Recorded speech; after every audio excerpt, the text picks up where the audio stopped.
Suprafață utilă sau suprafață totală? Confuzie, neștiință, vicleșug în piața imobiliară. Bineînțeles că sunt destui agenți imobiliari care se prefac că nu cunosc suprafața utilă a unei proprietăți.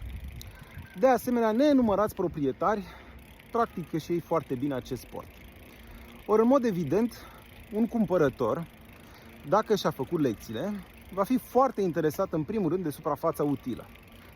Pentru simplu motiv că sunt spații, logii, terase, locuri de parcare, care nu sunt suprafață utilă și care, pe cale de consecință, au un cost semnificativ mai mic decât costul pe metru pătrat util.